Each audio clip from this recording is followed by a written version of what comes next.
I'm isolating because I've got COVID, so I'm sniffly. Oh, wow. It worked out perfect that we're doing a remote interview, then. Yeah, just as well. Yeah, I myself am coming off the back end of something. I'm not sure if it was COVID or just a rough flu, but I'm there with you. Yeah, I've got my little box of tissues over here off to the side. Yeah, I just tested positive on one of those little tests anyway, but I'm feeling okay. Okay. Well, thanks for making time to do this. I was excited to talk with you. No, likewise. I'm not sure what we're going to be talking about. What's the agenda? Well, obviously with this unfolding situation between Palestine and Israel, I was glad that I found you because you have been involved on the Palestinian side for quite some time. I mean, over a decade now, right? Yep. How did you get involved in that, or why choose to fight this fight? God, that's a complicated story. Well, I'm Jewish, right? So, yes. Look, my parents were Holocaust survivors, both of them. My mother and her mother, my grandmother, they survived Auschwitz. My dad survived the extermination camps up in the Ukraine and so on.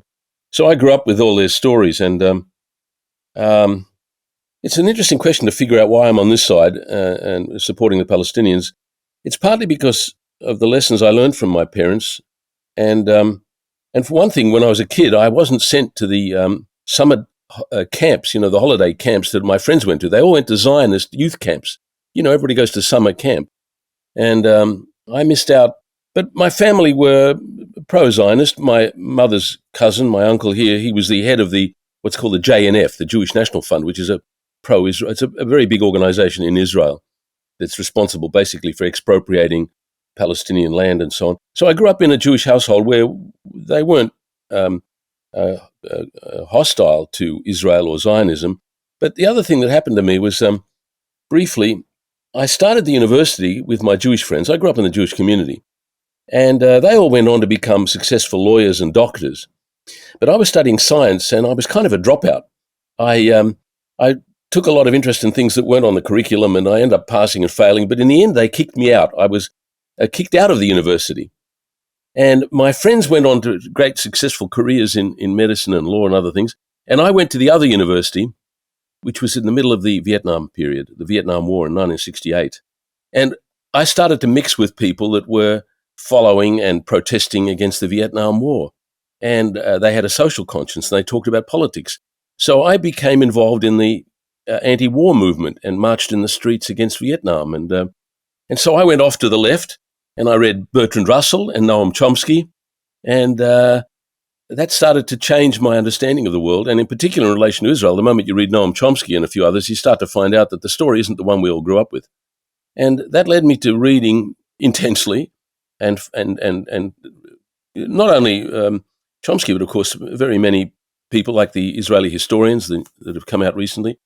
Anyway, look, the long and short of it is that the story which we all got about Israel is a lie. I mean, the mainstream and particularly Jewish audiences, every aspect of what happened in 1948 has been now refuted by Israeli historians. But we all grew up with, I don't know if you know, you may have missed this, you're younger than I am, but in the 60s there was a movie called Exodus. It was based on a book by Leon Uris. And the movie has Paul Newman, this good-looking young guy and a young woman, and it's all the refugees from the Holocaust coming to Israel. And the whole thing is this mythological, completely false account that there were no Palestinians there. That anyway, it turns out the story of 1948 is a terrible atrocity.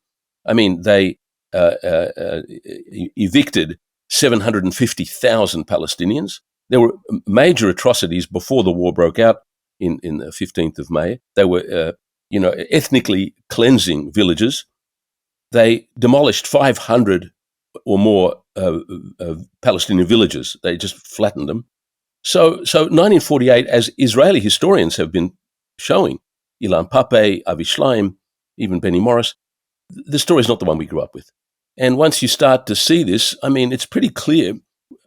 Look, I make the point that when I'm talking, I give a lot of, right now, public speeches. All we stand for is truth and justice and international law. Israel has been violating international law on an immense scale. And in the current crisis, it didn't start on October 7. Gaza was under an illegal blockade for 16 years. The media don't talk about it. So people say, oh, it was unprovoked. Well, it wasn't unprovoked. The blockade on Gaza has been a cruel, crushing blockade. They've limited the amount of food that was coming in. A few years ago, they said that Gaza would become unlivable by 2020. Well, we're a couple of years past that. It was shocking. I've been to Gaza. I went to Gaza a couple of years ago, actually quite a long time ago, in 2012. And they told us not to drink the water, not to let the water come onto your lips when you're having a shower, because it's toxic, it's poisonous. So anyway, look, it's a long story, but with many Jews in America, as you'd be aware, they were demonstrating in New York at the Grand Central Station and at the Statue of Liberty. A lot of Jews in America and around the world are standing with the Palestinians I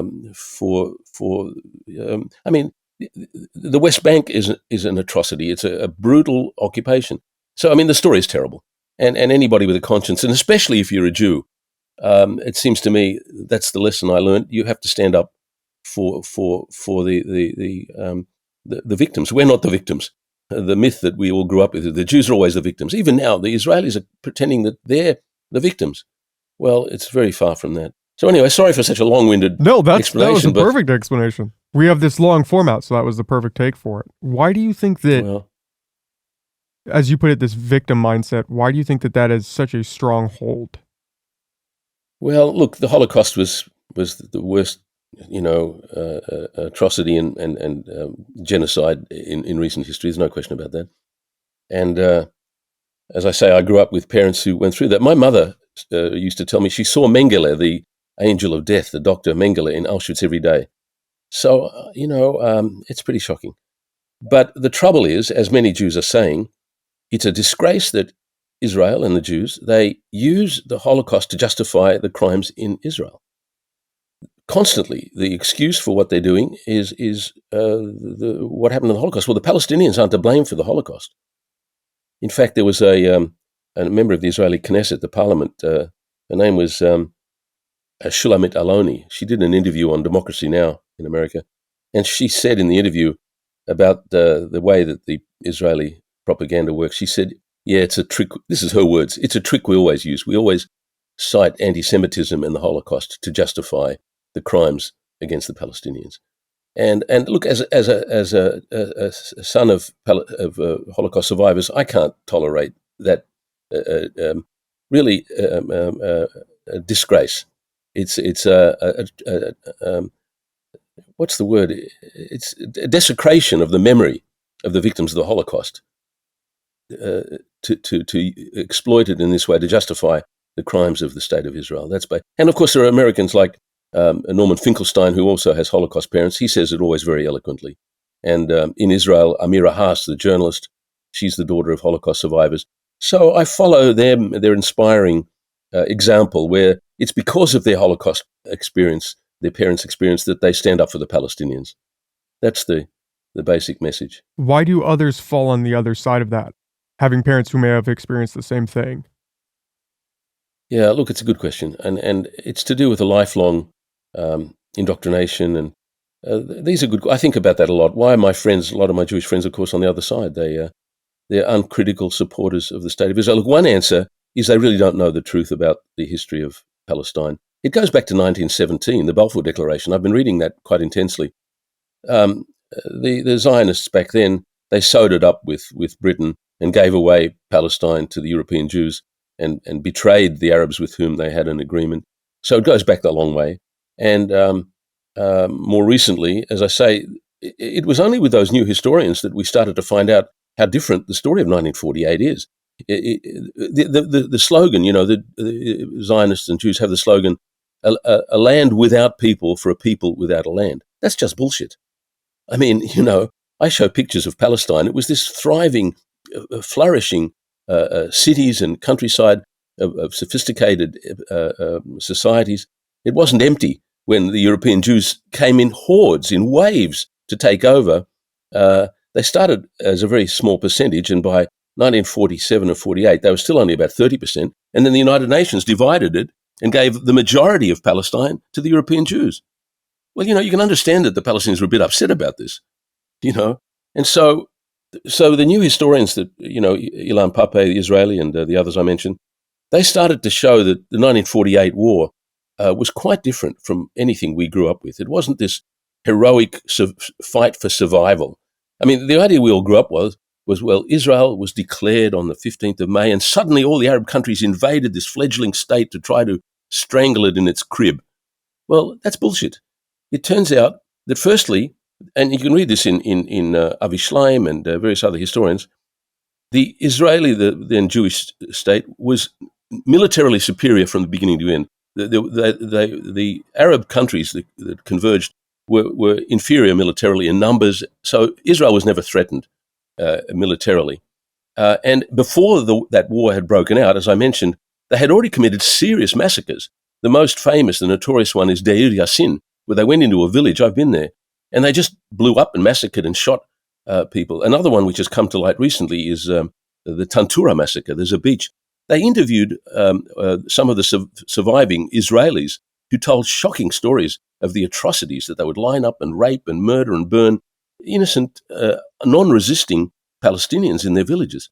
So it turns out that the entire 1948 story is much worse and indefensible, a kind of ethnic cleansing in the strict kind of legal sense.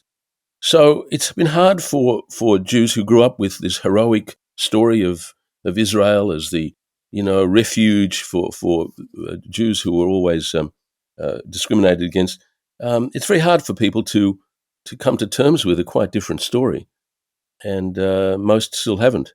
And that's the 48 story, not to mention what's happened ever since on the West Bank.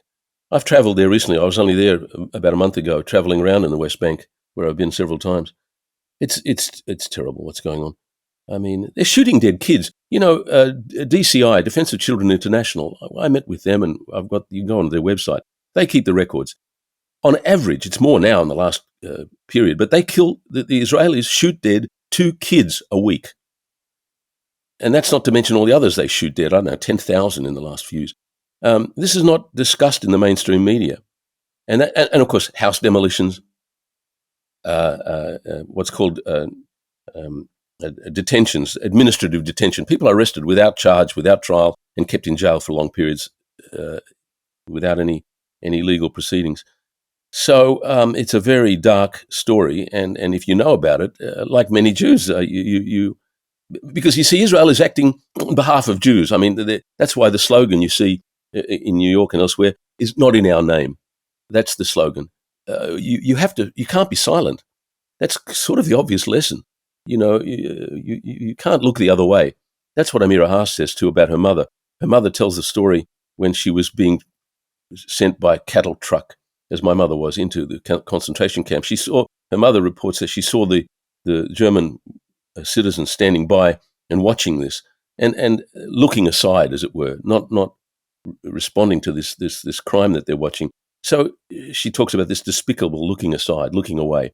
Well, we can't do that. If you know what's going, and you have an obligation to know, and people like me and others around the world are trying to draw attention to this, to the Jewish community, to say, look, this is what's being done in your name. In any decent world, and anyone with a conscience can't tolerate this. So that's. But your question about why the others, I think there's a simple answer. They're ignorant of the realities. I think the truth problem is the problem. I'm sorry to cut you off there. Can you? No, go. I think the problem is that in and of itself is this idea of ignorance. I mean, someone who has only recently come to the table and is trying to get caught up on, decades of history with Israel and Palestine and actually try to comb through what is really going on. Yeah. It seems like the one thing that pro-Palestinian and pro-Israeli people can agree on is that the other side is ignorant.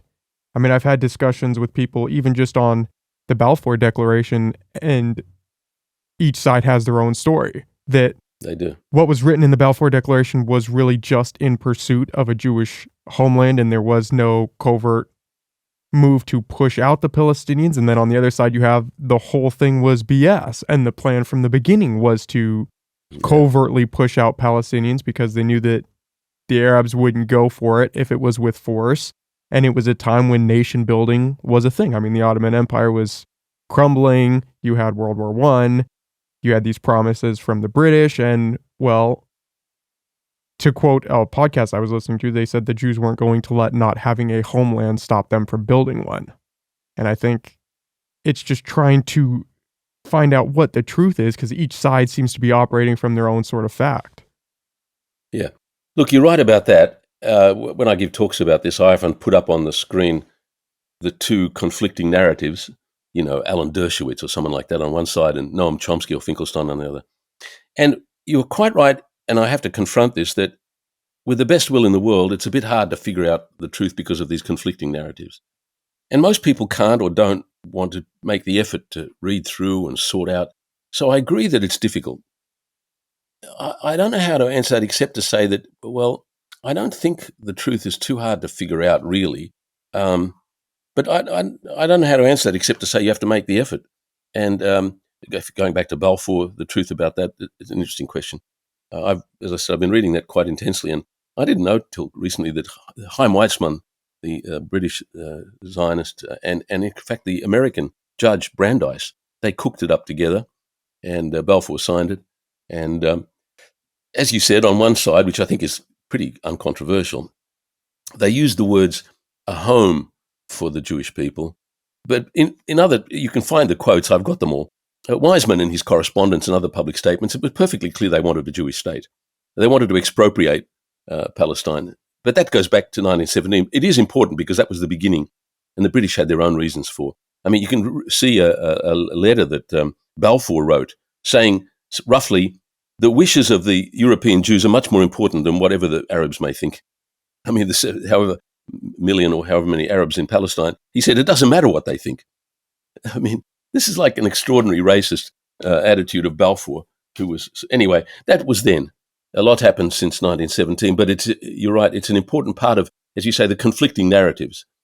And in some ways, what happened in 1948 is the most important for understanding today because of the horror of the ethnic cleansing and the ongoing tragedy and the occupation in the West Bank and in Gaza. So, yeah, I don't know how to answer, how to sort out the conflicting narratives, but you have to read the other side. I'm a teacher. I teach at the university. And whenever you go to controversy, you simply have to read both sides and make up your mind. You can't tell people what to think. You have to make up your own mind, but you have to do a conscientious job of reading the reasonably reputable people on both sides. Well, now when Jewish historians, like I mentioned, and others like Norman Finkelstein, Avi Shlaim, Ilan Pappé, any number of them, and Palestinians, after all, like in America, Rashid Khalidi at Columbia University, Edward Said himself, the great Palestinian, he was at my university at Columbia. Look, it takes an effort. Depends on what you read. I can't give a formula for what the truth is. It's like any dispute. But take today. The facts are so overwhelmingly egregious. How people can tell this story in some other way, where now people are literally talking in terms of genocide in a technical sense. This is not just a throwaway piece of rhetoric. This is now, in a technical. Somebody wrote an article recently calling it what did you say? Legally, technically, has reached the level of genocide. This is shocking. And the idea that they're just attacking Hamas. Chomsky once wrote in the Vietnam War, you only had to look at the tonnage that America dropped on Vietnam. Maybe it was Cambodia. You only have to look at how much ordnance they dropped to know that it was an atrocity. The idea that Israel is targeting Hamas is just bullshit. And it's clear when you look at the pictures. These horrifying.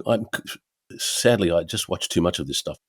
People pulling, mangled bodies out of the rubble and children. How could you possibly believe the propaganda when you just look at the pictures? Entire residential suburbs are flattened. And not for the first time, but this time it's much worse. And not for the first time. It's important what happened in previous occasions, but now Yoav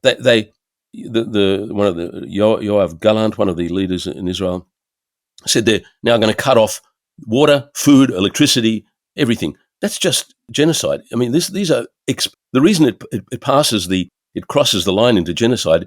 The hardest thing to prove, they say generally, is intent. Well, now they're so explicit about their intention. Cutting off every possible source of resources, water, electricity, and food, and it's just open. And the sad thing is that our countries are permitting it to happen. Our governments, They're not even supporting a call for a ceasefire. This is just shocking. I don't understand, frankly, people who can comfortably make excuses as they do. So your question is the right one. Why are people on the other side? They somehow absorb. George Orwell used to write about this. The terms that people use that somehow comfort them.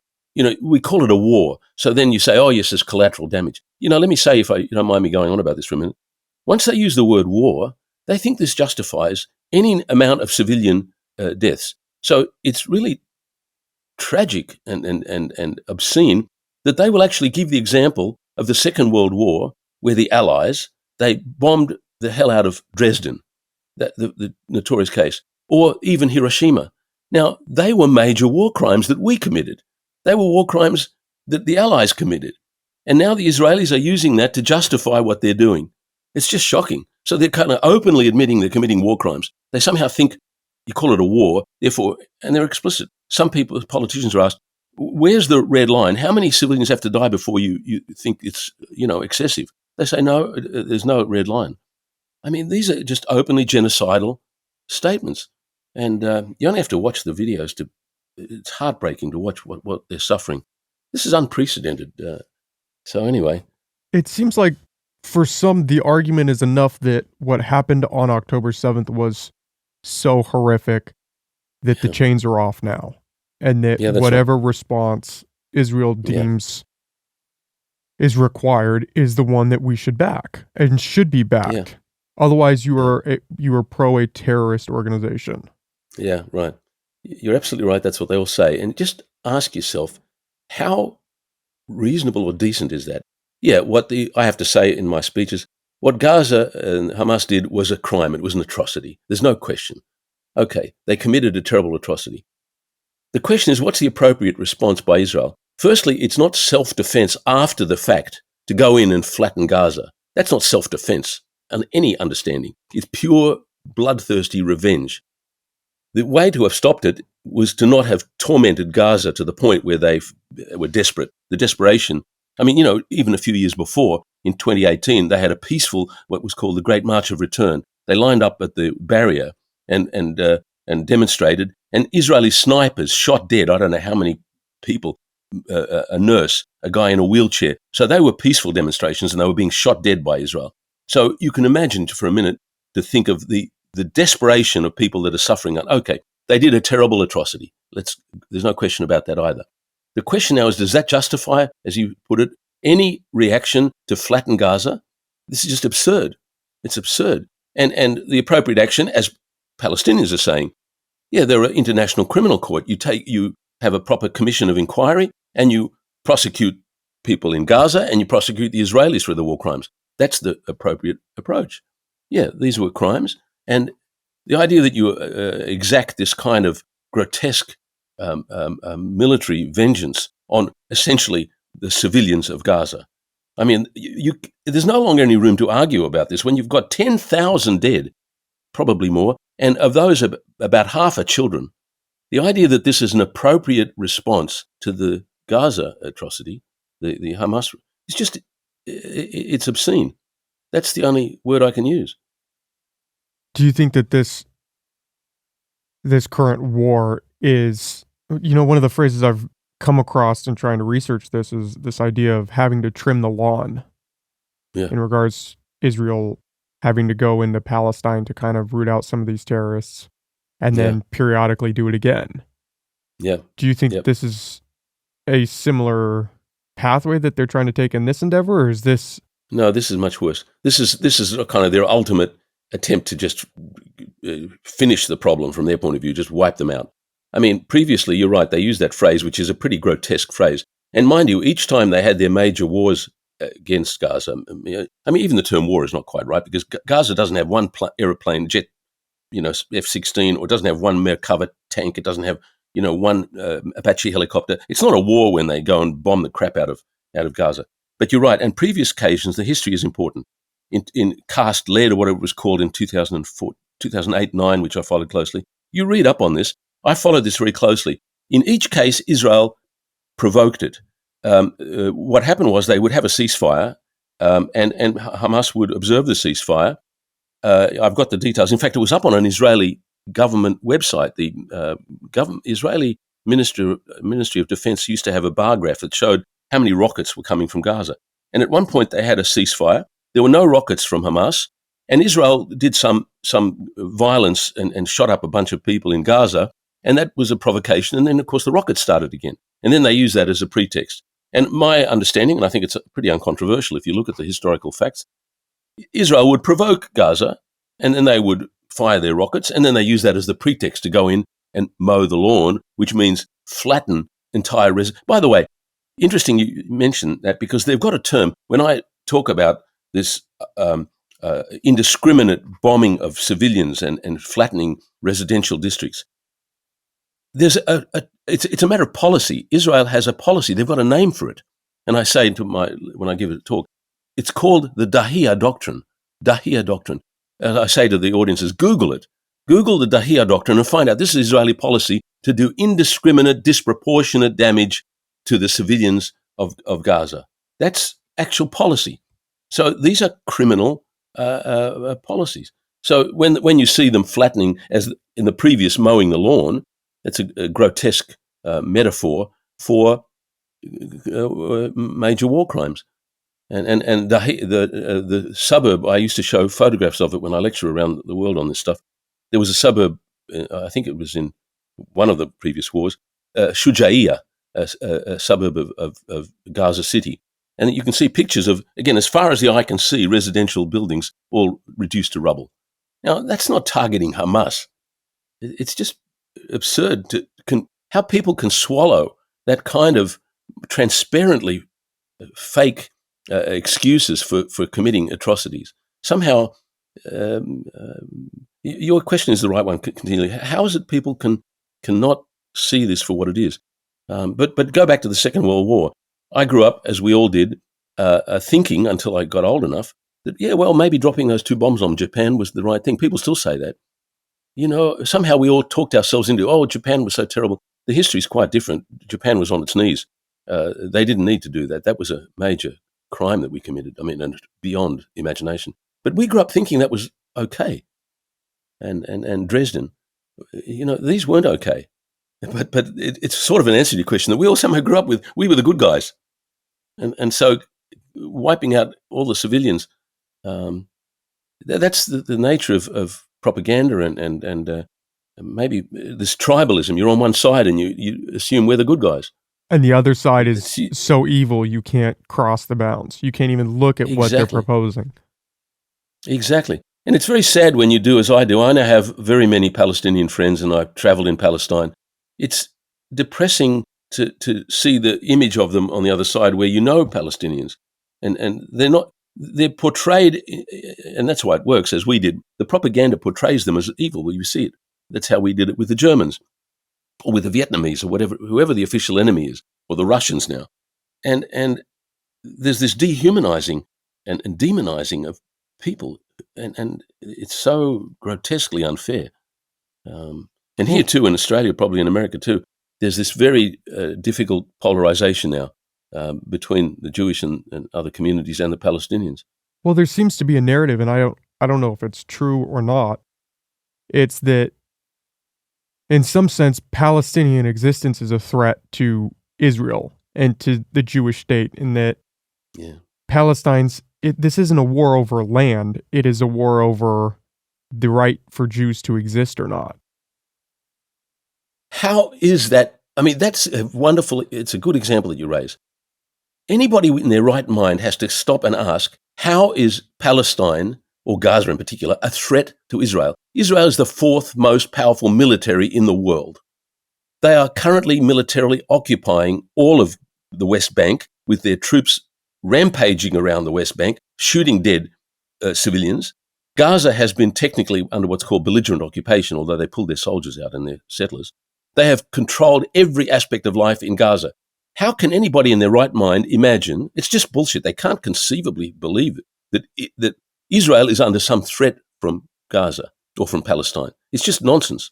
And in fact, the reality is, when you look at even their pronouncements, even Hamas, one of the leading scholars of Hamas and Gaza, by the way, is a Jewish woman is Professor Sarah Roy at Harvard University in the Center for Middle Eastern Studies. She studied and worked in Gaza. She's written the most important books about it. When you read her and some others, you realize, firstly, Hamas isn't the crazy terrorist, Jew-hating, annihilationist, exterminationist group that they keep talking about. It's quite a different story. And by the way, they have repeatedly agreed to making a permanent settlement with Israel on a kind of a peace agreement, repeatedly. And that's never talked about. But you can read it in the reputable literature. So they keep citing the original charter, the Hamas charter, which they abandoned. It was true. That was a bit, anti-Semitic and kind of genocidal. But, they're a practical political entity now, and they've moved well beyond that. And they've made repeated attempts to make a settlement, a permanent settlement on the original peace agreement with Israel. So why isn't that talked about? So the whole idea that they're this existential threat to Israel is just utter nonsense. And of course, it's the reverse. Who's threatening who? One of the things that's getting a lot of traction, and I'm currently involved in this, one of the slogans around the world, here too in the rallies, is "From the river to the sea, Palestine will be free." So the Jews and the Zionists, they go bananas over this. They look, they want to eradicate, Israel. It's now, threatening to exterminate all the Jews. That's just such nonsense. And a very good American academic, Yusuf Munayya, has written a good piece about what that really means. After all, firstly, Israel is the one that has eliminated Palestine. The idea that, it's Palestine that wants to take over Israel, it's the opposite, obviously. Israel is in control of everything from the river to the sea, is under complete Israeli control. What that plea is asking for is to liberate the Palestinians from their oppression, from their occupation. They're not free in Gaza. They're not free in the West Bank. Inside Israel, they're living under an apartheid regime. We haven't talked about that, but 3 of the world's leading human rights organizations, Human Rights Watch, Amnesty International, and B'Tselem, Israel's own Human Rights Watch, have written extensive reports about the apartheid. Well, it's apartheid in Israel because there are, 50 laws on the books that discriminate against the Palestinians. In the West Bank, it's worse than apartheid. It's a brutal military occupation. In Gaza, it's even worse. So from the river to the sea, Palestine will be free is just let's liberate the Palestinians from their oppression.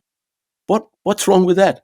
Well, but they get hysterical. They go completely ape shit over this and accuse.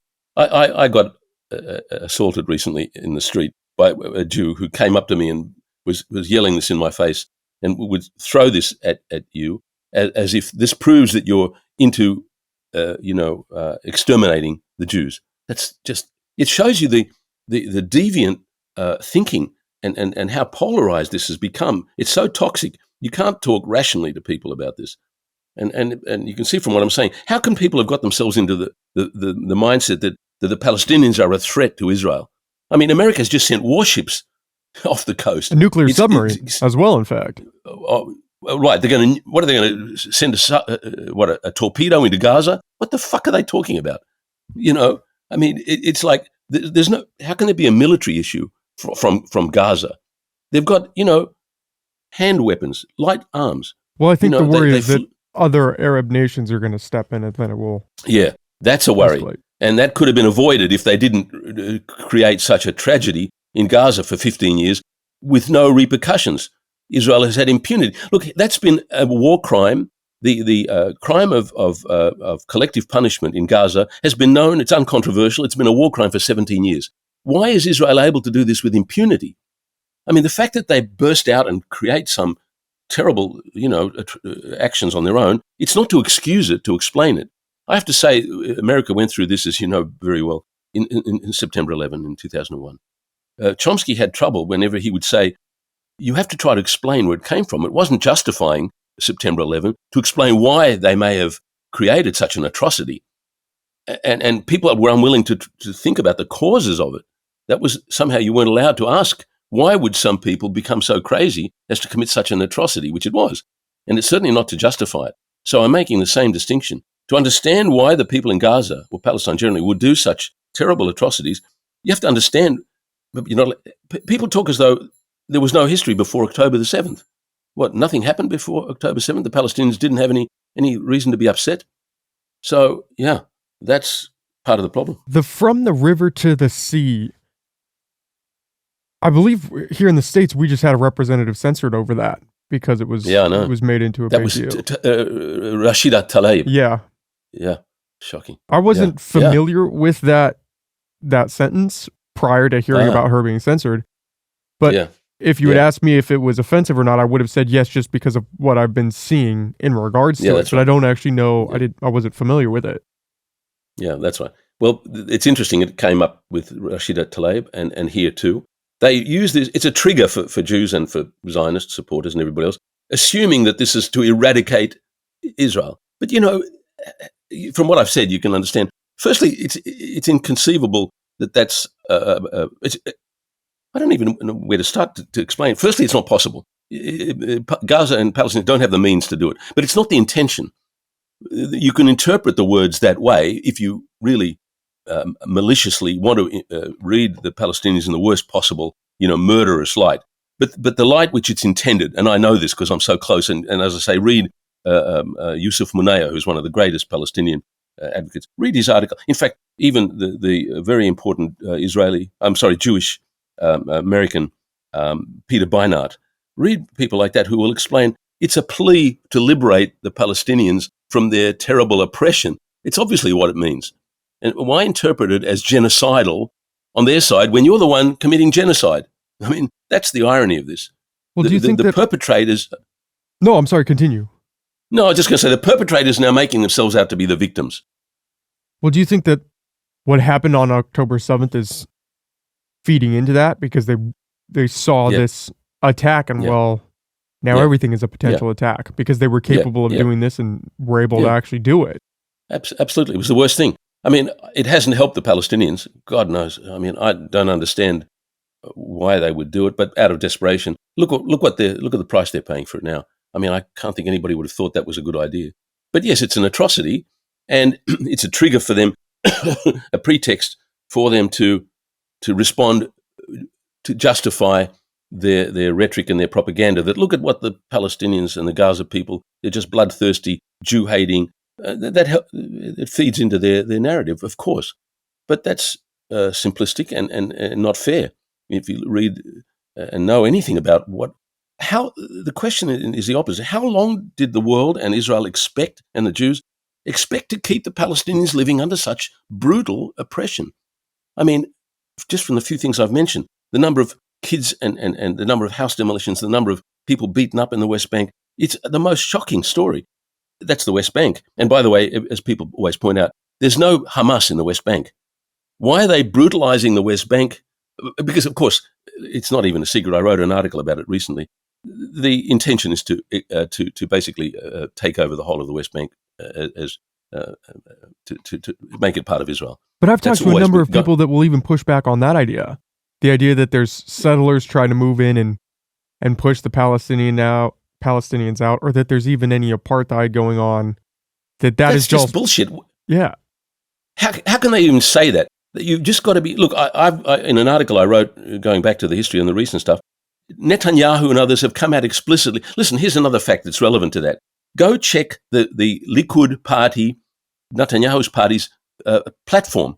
It says in their platform that there won't be a Palestinian state from the river to the sea. They say that. They've explicitly said that they won't have a Palestinian. Now, so go and argue with these idiots. What are they saying? Look, it's out of ignorance. And in fact, speeches that Netanyahu has given, I can't off the top of my head tell you, but I've got the references in this article I wrote. I can give you the link later.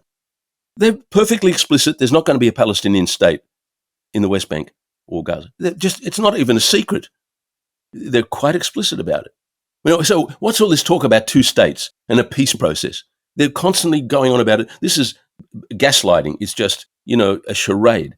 And the Palestinians are supposed to put up with this, where they're openly, explicitly refusing. And the idea that, there's no house demolitions, that there's no evictions and so on going on in the West Bank, it's not a secret. So it's just uninformed to pretend that it's not been the intention. But now it's not even a secret. The intention is to expropriate the whole of the West Bank as part. Now, of course, they've got to put up with a few of those enclaves they're stuck with. They can't get rid of, Ramallah and Nablus and a few of the cities. So they're going to squeeze them into these little enclaves that are basically, the Palestinians have municipal control. But, it's also not a secret that the Palestinian Authority in the West Bank is actually collaborating with Israel. That's common knowledge. And the Palestinians all know it. They're actually arresting and brutalizing their own Palestinian people. It's very disappointing, but Abbas he talked about this sacred, he used the word sacred security coordination with Israel. They're a big part of the problem.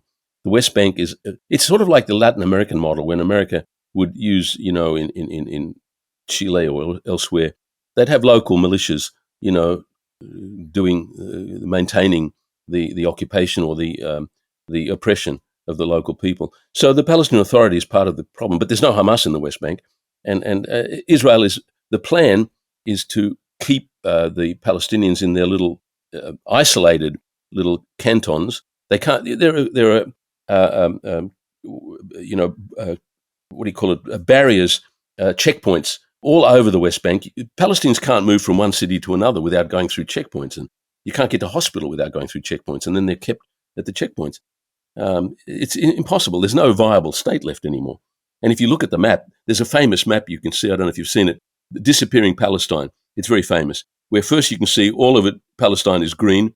Then the partition is like 55% of it was given to the Jews. And so they've only got 48%. And after the war in 1948, they took 78%. So now the West Bank is 22%. And now with all of this stuff, there's now these little bits and pieces, these little islands.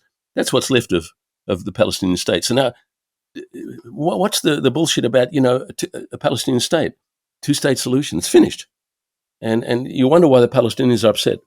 So, yeah, it's pretty grim. Is it true that Benjamin Netanyahu's government has sort of propped up Hamas, almost to use as an example of... Apparently, and I don't know the details of this too well, but apparently they funded and supported it as an attempt to counter the secular PLO and Fatah. I don't fully understand that, so I'm not very good on that. But apparently, there's no doubt. I think that they were supporting it and funding it to create, and it served their purposes in ways that I'd have to get better informed about. But that was certainly part of it. It serves their purposes to have this terrible situation in Gaza, because they've wanted to exclude Gaza from the whole problem of Palestine, so that they wouldn't have to deal with the two-state solution. Because by all legal standards, Gaza and the West Bank are essentially one. It's one country. That would have been what the Palestinians agreed to. The Palestinians signed up to the UN 242 or whatever it was. The two-state solution would have been Gaza and the West Bank on the Green Line, the armistice line. Well, that's, the wall already ruined that. The barrier, which you've seen in Palestine, you can see it everywhere. That takes about 10% of the West Bank. It snakes around all the Israeli places. And so what two-state? They took 10% of it with the wall. Area C on the Jordan Valley is about 60% of the West Bank. That's under complete Israeli control. They're not going to give that back. That's the most fertile area around the Jordan River. That's 60%. So like some 70% is under complete Israeli control. The West Bank is a mess. And there's no Hamas, in the West Bank. Why is it that... By the way... Oh, no, continue. No, I was just going to say, my understanding is that if there was another election, as had been in 2006, Hamas was elected in a fair and free election in Gaza. Jimmy Carter was there and supervised it and so on. They'd still be, I understand, I'm not too sure, but I think they'd still be elected in the West Bank and in Gaza if there was an election. Go on, you're going to ask a different question. Feeding off of that, do you think that feeds into this idea that there's no separation between Palestinians and Hamas, and that this terrorist organization is almost inherently tied to the people out there? Look, a lot of the Palestinians, I know people from Gaza, they don't love Hamas. One of the reasons they voted for them was that they weren't corrupt. The PA were corrupt, deeply enmeshed in the collaboration with Israel. And Hamas, they're fundamentalist, a branch of the Islamic Brotherhood. But they are running Gaza. The idea that they're a terrorist organization is another one of these Orwellian misuses of language. They always use that term, but firstly, they're a resistance organization against the terrible violence with which they're subject to. And they do acts which are inexcusable, or at least can be condemned. But if you use the word terrorism legally, strictly, who's the worst terrorist organization in the world? It's your country. I knew you were going to say that. I was waiting for that. I knew you were going to anticipate that. But I mean, by any standard, you just define terrorism as using the threat or actual military, actions against civilians or whatever. I'm glad you laugh and accept that at least that has some point. But one could give plenty of evidence to that. So I'm just pointing to the prejudicial propaganda use of that word. Hamas, for all its sins, is the legitimate government of Gaza, and a lot of people voted for it who don't love Hamas, and they're not even Muslims necessarily. And as I say, in the West Bank, there are Christians as well as Muslims, and they probably would be voting for Hamas. Well, they don't love it, but so look, you can read about Hamas, as I mentioned. If you read Sarah Roy, an American scholar at Harvard, and read others, Hamas is a complicated group, but it is what it is. And if you have an honest political analysis of it, we deal. Look, I mean, not to keep beating up on America, but I mean, we support a lot of brutal regimes around the world. In our history, and take just going back in history.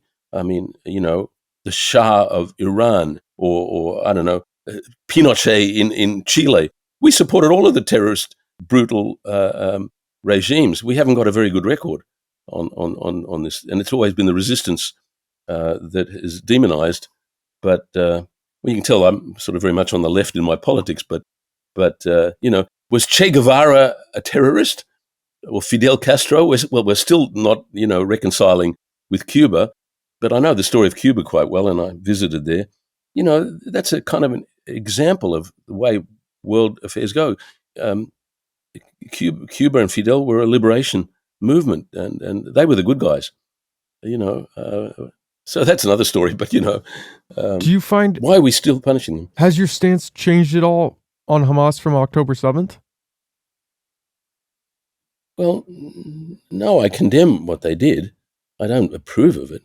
But if you ask my stance, to understand what happened, as I say, it depends on if you know a bit about Hamas and its history and what it's done, and I say, relying on these other scholars, that's just as it is. I mean, what they did on October 7 is inexplicable, apart from being an atrocity and outrage. Mind you, it's not clear quite what happened. I'm not making any excuses for it, but it turns out Israel killed a lot of the Israeli citizens there. They came in. I was just listening before I talked to you. You can find online a radio interview by an Israeli, one of the Israelis who was caught there, one of the in where the invasion happened, and she's saying that, of course, the Israelis came in with force. The tanks were firing shells, and they didn't try to separate out the Gaza insurgents, the Hamas insurgents, from the Palestinians, and the Israelis killed a lot of their own citizens there. It was a mess, and they talk about the crossfire. I've just listened to that interview. It's in Hebrew, but they've got the English subtitles running across, and you can hear this woman who was one of the survivors. So the Israelis came, and so now what their intention was, whether they intended to massacre civilians, I'm not excusing it. They may well have done, and they should be condemned for it, and they should be prosecuted. And my view, like a lot of the Palestinians' leadership, the solution is you go to the International Criminal Court and prosecute the people from Gaza who did it, and you prosecute the Israelis that did it. And there's a lot of those. So at the moment, a war crimes tribunal would be the appropriate way to deal. And as I say, even the leadership of the Palestinians around the world, you can hear their speeches. The appropriate way to deal with this is to deal with them through the International Criminal Court. We've brought up this idea of, the propaganda that is just coming rampant from both sides. I'm sure you heard about the hospital that was supposedly bombed, and then it turned out it was just the parking lot after a, rough 24-hour news cycle. And then on the flip side of that, you also had I think it was the 40 beheaded babies that turned out to be Well, defunct. we don't know about that. Was that defunct, or is that still up in the air? The beheaded babies by Hamas doing it in Gaza, that's been denied. The Israelis themselves walked back on that claim. That's what I heard, yeah. But that speaks to the propaganda that is just... Absolutely. Of course. Being, it's over the top. Oh my, it's insane. It's everywhere, and it's from both sides. And if you do not have boots on the ground, how are you supposed to walk through what is real and what is not real?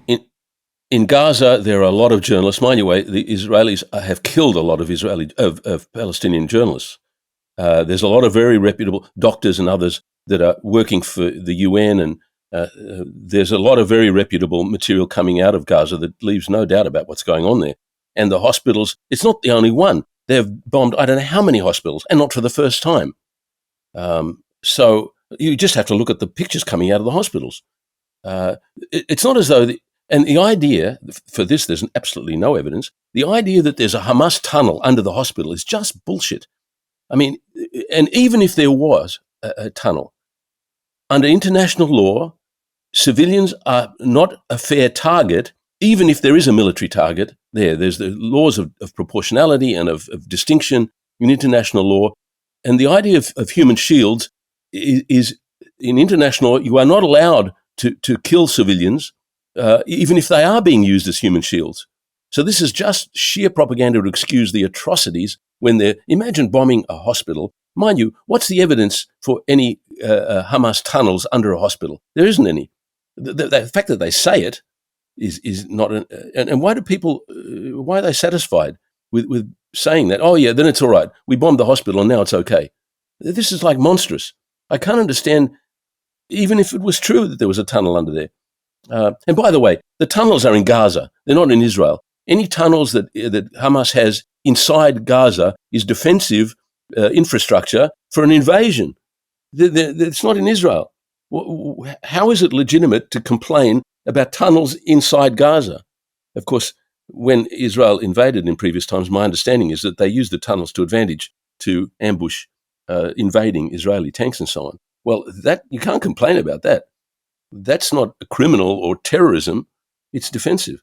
So, one has to understand what defense. I mean, the claim is that Israel has a right to defend itself. Well, I think the Palestinians have a right to defend themselves too. Why do you not buy into the idea that they had a tunnel under the hospital? Well, there's just no evidence of it. I mean, Mads Gilbert, one of the Norwegian doctor who's there, he said he wouldn't be there if there was Hamas infrastructure there. I mean, you've got to take that seriously. There's no evidence of it. I've seen some of the videos where they had some picture of something that looked like a tunnel. It turned out to be some air vent or some bloody thing. Okay, but the question is the other way around. The claim has to have some evidence. Don't ask me why I reject it. You've got to give some evidence for a claim like that, especially if you use that claim to bomb the hospital. But now you take the doctors that have gone there, a couple of, like Mads Gilbert, famously, and another Palestinian who went, he's in America somewhere. He went into Gaza, he's serving there. You can see him online. His name's Abu Sita. You watch him, it's so sad. I mean, Mads Gilbert says he's in Al-Shifa hospital. He wouldn't be there if this was a Hamas infrastructure. You've got to think, people have to think for themselves. Is that a reasonable grounds for bombing a hospital? They're in Gaza. I mean, they're not in Tel Aviv. Is it true that because one of the things, again, that you just hear thrown all over the place is that Hamas is constantly utilizing those sort of soft targets where they have terroristic infrastructure under civilian buildings, like a hospital, or using civilians as kind of protective shields. Yeah. It's hard to tell to what extent that's true. My understanding is that there's no evidence of that apart from Israeli claims. That's not good enough. So, and by the way, it's inside Gaza. So, but again, I just repeat the point I made, that the idea of human shields doesn't save or protect or exonerate Israel when it attacks the human shields, because it's a crime even if they're using human shields, which is a crime. You can hear the rapporteur for the United Nations, Francesca Albanese, and various others.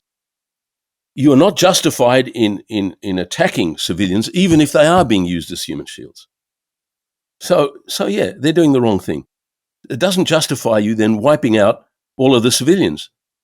It's just sort of obvious, really. You don't have to know too much international law. You just have to think with common sense. How many children should you wipe out? And you remember the hospital, I think was, or no, it was that refugee camp. It was forgotten its name now. They claimed there was one Hamas operative, and they bombed the fuck out of an entire refugee camp. Firstly, there was no evidence that Hamas operator was there, and so they think that's justified. I don't think a normal human being. You have to ask yourself why people lose their common sense and their decency to think clearly. Under what grounds would that be okay to do something like that, even if there was a Hamas operative there? There's no evidence that he was there. So they bombed this entire densely populated refugee camp. It is being justified, which is the interesting part, is that people are saying, well, because Hamas uses civilians as shields, the civilians are going to be a casualty. Yeah, that's okay. Yeah, well, think of it the other way around. If we, think of it, if our citizens, our children were in a hospital and there turned out to be some person below, would that justify somebody coming and bombing our kids? The trouble is, because we dehumanize the other side, that's part of what we were saying before with these terrible precedents in history of Germany and Japan. You demonize the other side, and then I'm a bit shocked by the extent to which any amount of harm to the Palestinians seems okay. I don't understand why people lose their humanity. I'm watching too much of this stuff. It's so heartbreaking. I cry watching this stuff. It's just shocking. You see children, the ones that survive, and they're shaking and they're calling for their mother, and oh dear God, I'm watching so much of this stuff. Where are people's humanity that they don't respond as normal human beings? Once we've called them Hamas terrorists, then it's all okay. It's war. So then it's all okay. We're talking about 10,000 civilians. 4,000 or more are children. Those figures are just mind-boggling. And there's nothing that can justify that. No matter how shocking the atrocities were that Hamas committed, and I condemn them, you'd have to be sort of deranged. I think this is a kind of a derangement for people to see that this is okay what we're doing. It's a depravity. Yes, they did this shit thing that they did, and now we go and wipe out over 10,000 people. We still don't know how many are still in the rubble. I have trouble imagining how we could have got to this. But it's, to go back, it's like, well, Germany, we just bombed the crap out of every civilian in Germany, and we grew up thinking that was right. It's shocking. I remember the movies Dam Busters. The movie Dam Busters, where these aeroplanes, they devised these clever bombs that would bounce along the water and hit a dam. Well, that was a heroic story about the British Air Force, how they devised a bomb to break a dam, which then flooded the German villages downstream. That's a major war crime. But that was a heroic story. We all thought how terrific these dam busters were. It's a movie. I mean, we grew up with this stuff. So in a way, we've been conditioned to not take seriously. And as I say, they're now citing those examples of war crimes to justify what they're doing. It's mind-boggling. And it's not just that people may have been conditioned in the past to accept what's happening. It's that there's still a semblance of conditioning going on now. Because again, if you question Israel and you're not Jewish, you're anti-Semitic. And if you question Israel and you are Jewish, you get this self-hating Jew phenomenon. You got it. That's right. So you're getting attacked on both fronts. You can't, to question is to be complicit. That's right. That's a good trick. That's why I mentioned it's been used a lot and still being used, and it works. Especially after the Second World War, people are very rightly nervous about criticizing Jews, and they react by being cautious. And the worst example is Germany. Germany is now not allowing people to march with Palestinian flags. And of course, given their history, they're siding with Israel. And one of the leading politicians said, after the war, we are so guilty of what we did to the Jews. Now they're siding with Israel without being critical of what they're doing, as if, and of course, your point is important because they make an effort to not allow you to separate Jews from Israel. The fact is that criticizing Israel is not criticizing Jews. I mean, they make sure you don't see that clearly. But to the credit of the Palestinians and every rally that I go to, they always make it clear this is a criticism of Israel, not of Jews. That's why they invite Jews like me and others to speak. We repeat this, and I pay tribute to them for being very clear about that. But on the other side, as you make the point rightly, they make it very hard for you because Israel claims to be the Jewish state. They've even passed recently in 2018 the nation-state law that Israel is the state of the Jews only. They have the Star of David in their flag. They claim to act on behalf of all Jews. So you wouldn't be surprised if people have trouble separating out criticizing Israel and criticizing Jews. But actually, mostly people are good about that. They get it. The Jewish issue is separate. It's not about anti-Semitism. It's about a criminal state. And you're right. They shamelessly keep using that. By the way, the Israeli ambassador to the United Nations years ago, Abba Eban, he said to a Jewish audience, it's on the record, he said, whenever you're talking to non-Jews, make sure that you always make out criticism of Israel to be anti-Semitism. That was way back in the 50s or 60s, whenever it was. And as I mentioned, Shulamit Aloni, that Israeli ambassador, I'm just repeating myself, but she said on the Democracy Now!, you can look up the video, she said, it's a trick we always use to silence criticism of Israel. Well, it works because people are sensitive to being anti-Semitic, rightly. And but look, I can say quite honestly, I have now a great deal to do. I travel in Palestine as a Jew in the West Bank, and I'm received warmly and with gratitude, as are many Jews.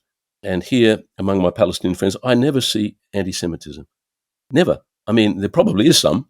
I mean, but I'm talking about the majority of people who understand that, and as you see in America, those Jews, to their great credit, who are at the Statue of Liberty and in Grand Central Station, they're speaking as Jews. And that has the effect of making clear that, it's not anti-Semitic to criticize Israel. What do you make of this phenomena of people tearing down, predominantly pro-Palestinian protesters, tearing down the images that are posted up of those who have been kidnapped by Hamas? Well, that's shocking. I mean, they shouldn't do it. I don't know who's been doing it, how widespread it is. I've seen reports of that.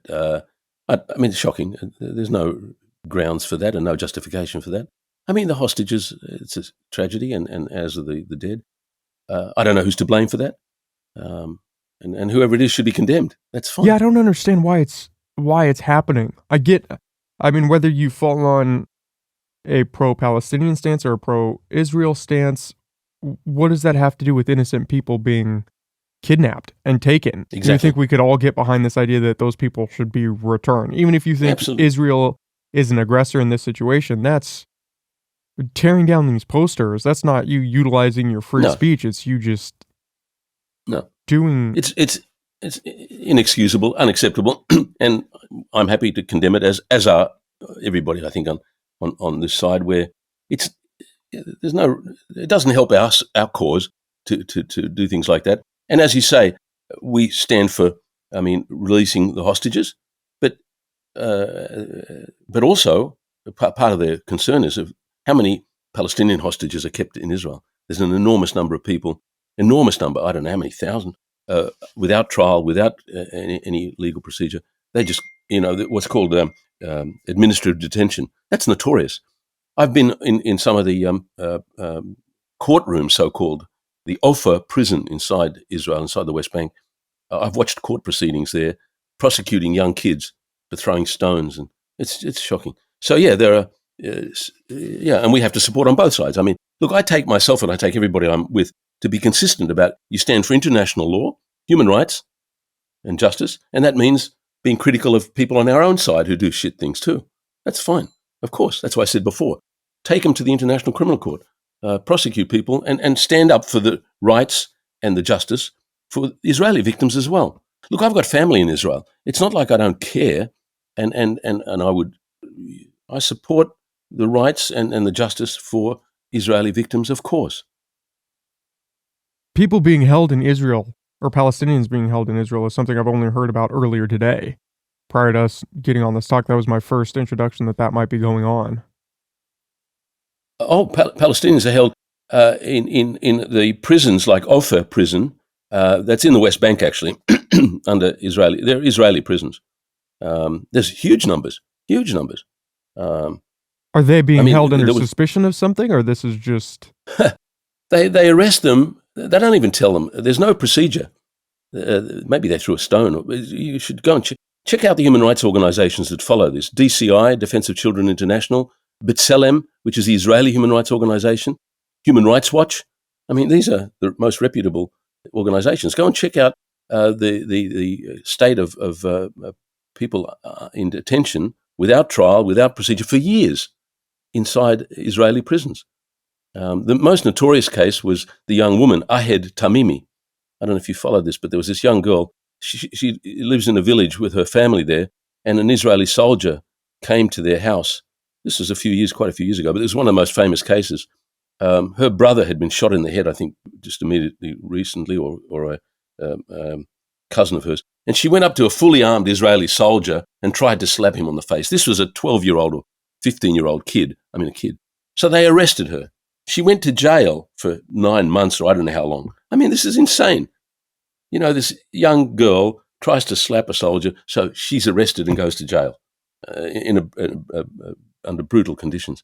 But you know, that was so famous worldwide. Ahed Tamimi, and that's the story. I mean, of the Palestinian suffering. I don't know how many thousands of people have been arrested and put into prison under these conditions. The injustice is immense, and they're the ones that are just in prison, let alone the ones that are being shot dead in the streets. Is the West Bank better off than Gaza because of that collaboration between the Palestinian Authority and the Israelis? Well, that's hard to answer. Better off. I mean, Gaza is indescribably worse just because they don't have enough food or electricity. It's a criminal blockade. The West Bank is under a different military occupation. The soldiers and settlers, armed settlers, the Jewish settlers are not military, but they're all armed, and they're protected by the soldiers. So they shoot. I mean, I just watched a video. I was there in Hebron, which is the worst place in the West Bank, where these racist, awful fanatics, the Israeli settlers, are rampaging around, burning olive groves, destroying water wells of the Palestinians, creating these pogroms in villages. They're rampaging around the place under the protection of the Israeli army, the IDF. So I've got a friend there. Because I got to know her in the West Bank. I stayed in the old city just a month or two ago, and she's this receptionist in the hotel inside the old city. She's scared to walk in the streets because they're shooting people. Gratuitously. Look, it's hard to say which is better, but I mean, in some sense, well, the West Bank isn't Gaza. They sort of try to live a normal life there under this If you go into the old city, have you been there? I don't know if you've been to the old city. Oh, well, you should go. I'll take you next time on a tour and show you around.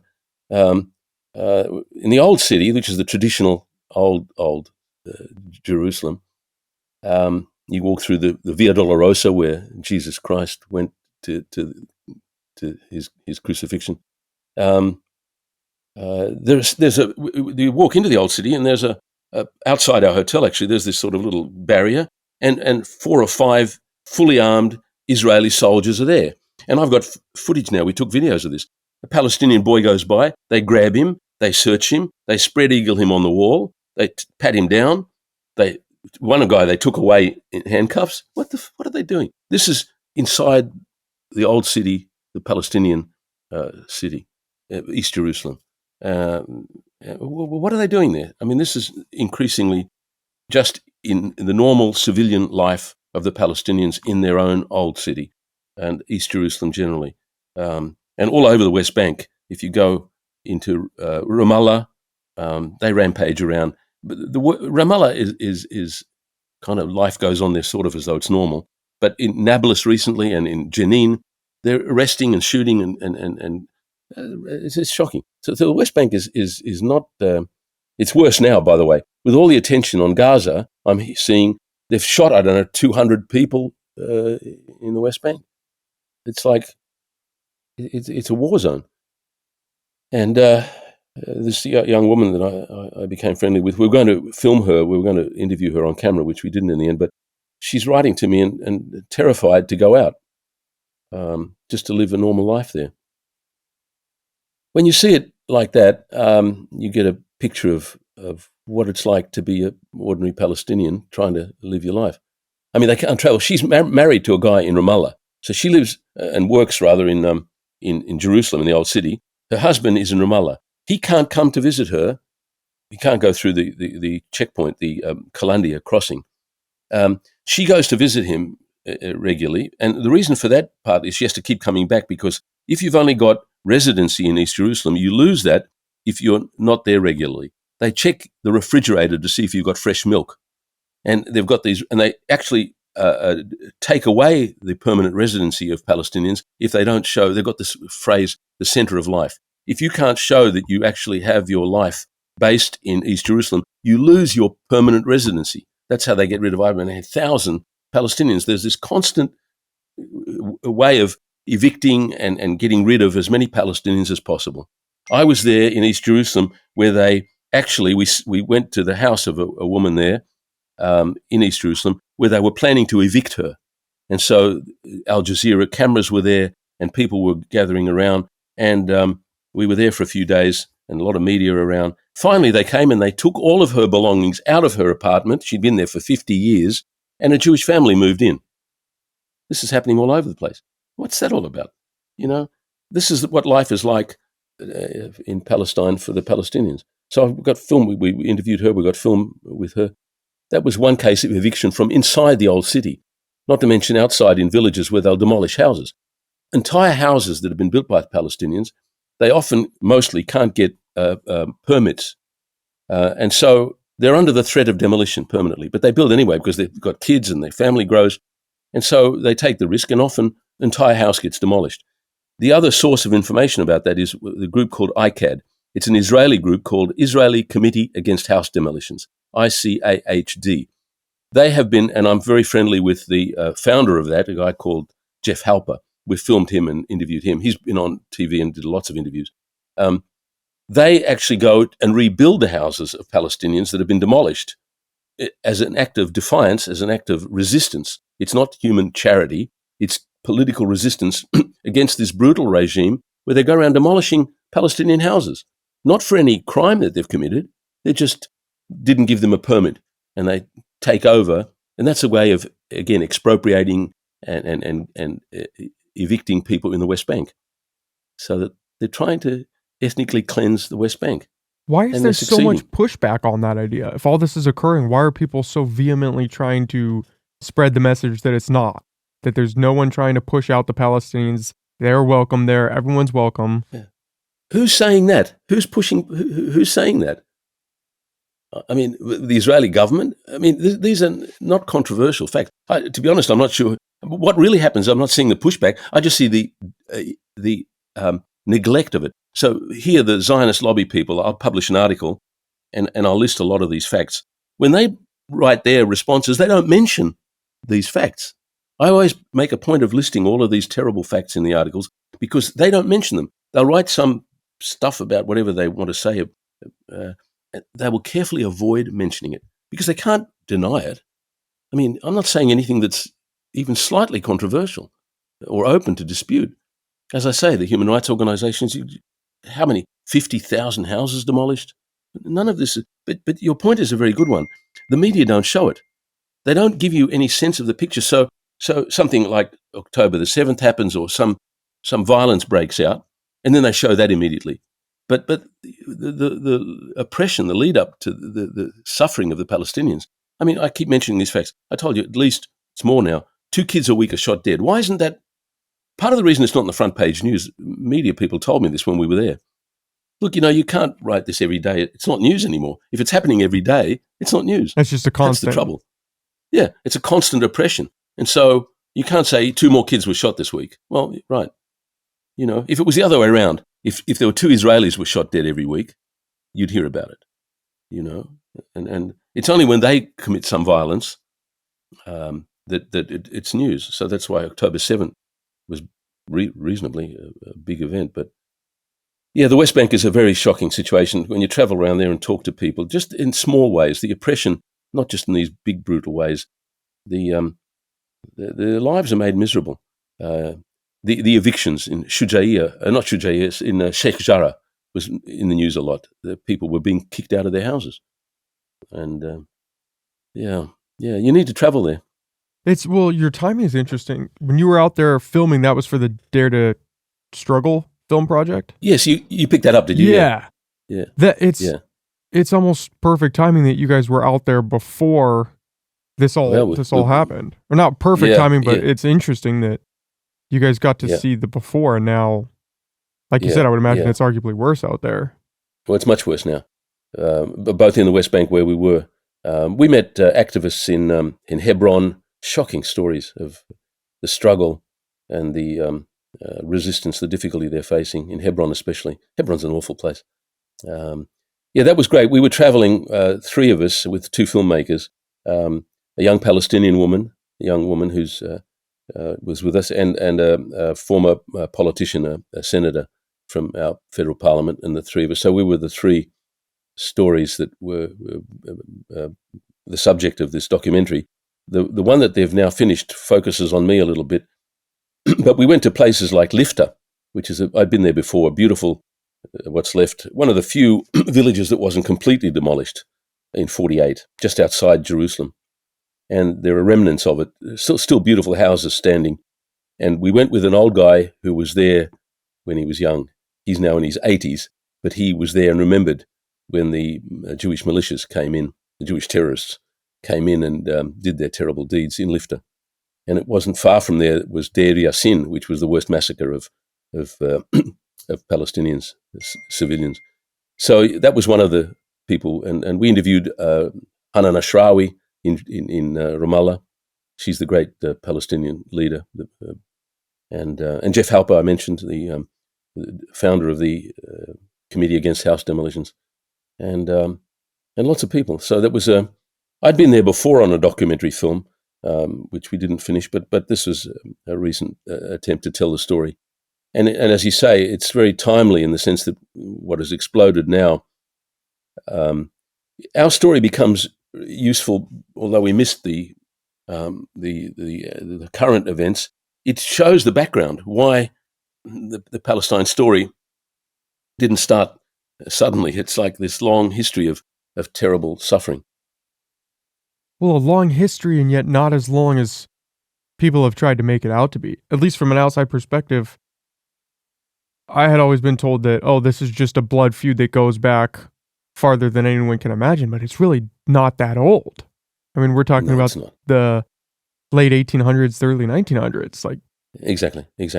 And most Palestinians who remember or have family, they will say the Jews and the Palestinians got along fine. They looked after each other's kids. It's certainly not not a religious dispute. It happened predictably, as we were saying. Once the Zionists had this project to expropriate Palestine, they waves and waves of immigrants coming in and taking over and behaving as they did. The story is not a nice story, and predictably there were riots and I mean, it starts in 1917, properly speaking, and got worse as it went on. And there's no other way to tell the story than to see the appalling tragedy of the Palestinians and their reactions in various ways. But you're quite right. You can't understand today unless you see it in its historical context, and most people don't and don't know it. And your question earlier was a good one. Why are people on the other side of this? Well, I'm bothered by that a lot because I'm in the Jewish community here, and they're behaving very badly towards me and Palestinians. And I know that when I've tried over the years to talk at great length to them, it's very hard to have a meeting of minds. When you believe completely different things about it, you can't give the whole story in a way that's convincing. You can't find common ground. And I've spent long periods at lunches and talking and exchanging, articles with friends that we grew up together, Jewish friends, and we couldn't reach any consensus about what's going on. So it's very hard. And now at a time like this, well, they're just, abusive. You can't talk to them. When I get abused in the street, it's not a time. I always say to them, I walk up to them. Somebody abused me in the street the other day and yelled the slogan back at me, from the river to the sea, as if, what am I talking about? And I said to them, in one case, it was people I grew up with. I've known them since childhood. I said, look, do you want to just abuse me or do you want to have a conversation? I was sort of suggesting, why don't we? Well, they just said, piss off. They don't really want to talk to me.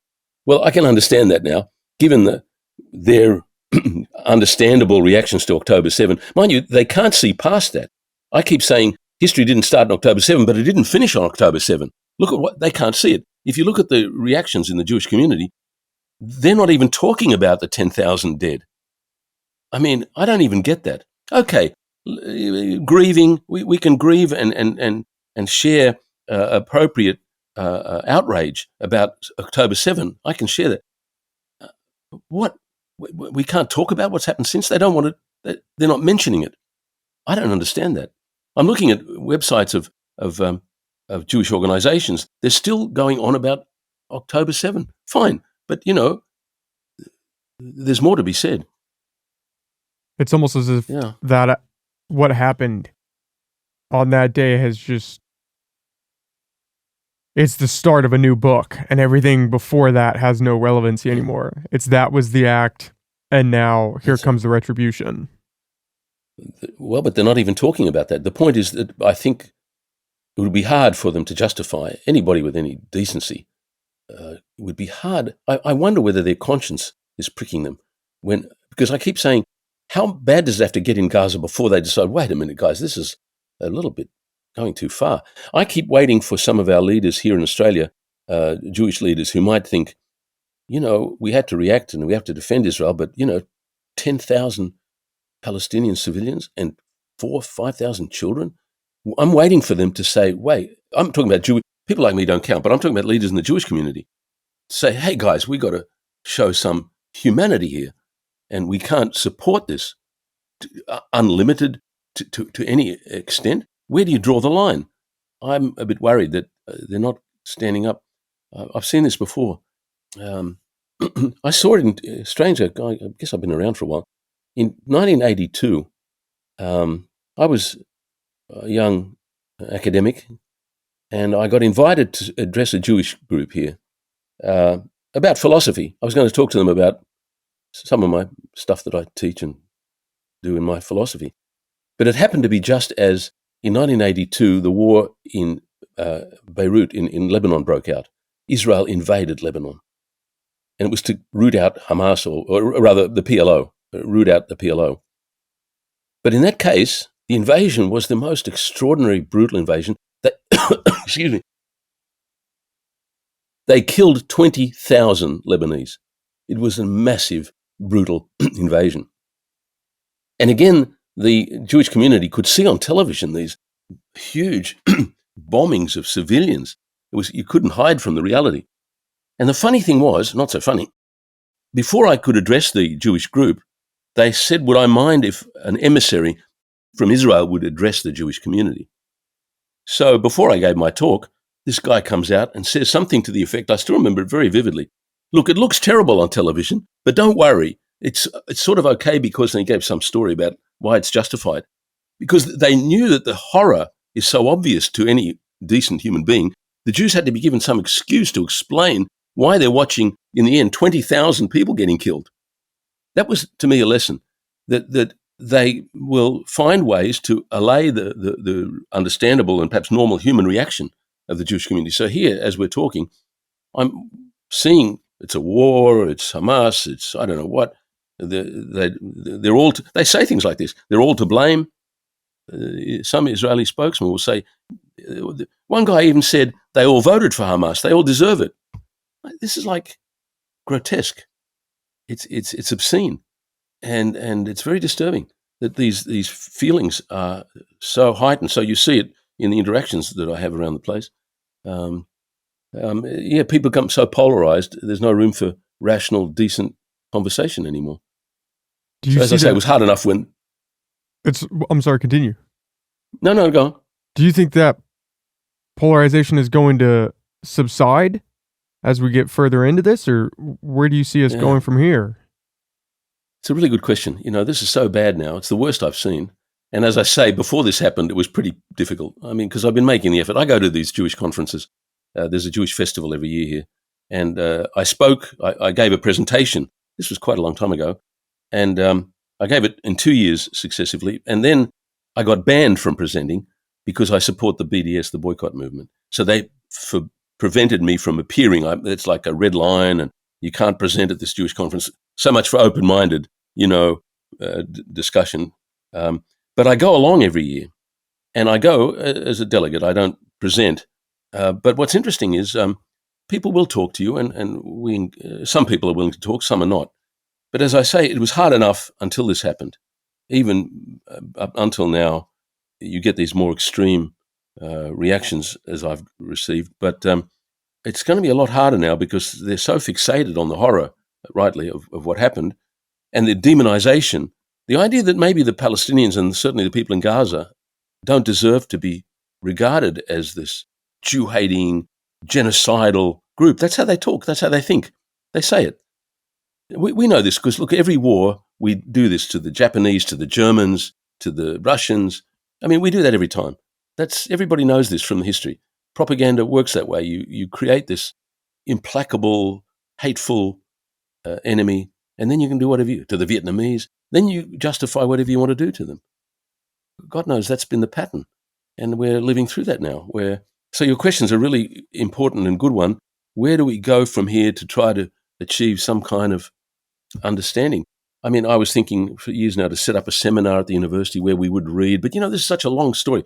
We're going to read Sarah Roy, and I've got a book of hers right in front of me now. One woman I mentioned, Sarah Roy, has a book about Gaza, a series of essays. She's the one to read, and responsible, respectable people on both sides. But how much effort does that? I mean, I'm at a university, I'm a university professor, so I think, the average friend of mine isn't going to take that much time to think about it or argue about it. We had a seminar at the university the other day.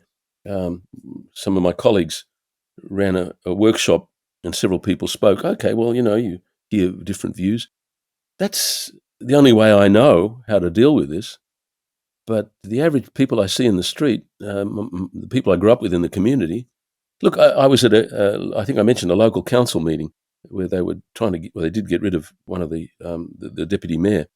There was this toxic crowd, this sort of lynch mob from the Jewish community, yelling, interjecting, carrying on this absolutely ugly gathering of people. I use the word lynch mob. That's how they behave. This, ranting and raving, interjecting, making rude remarks to people.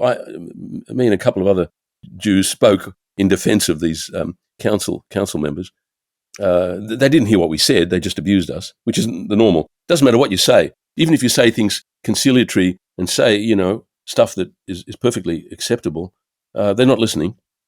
And actually, Chomsky, I can quote Chomsky years ago, he wrote about this.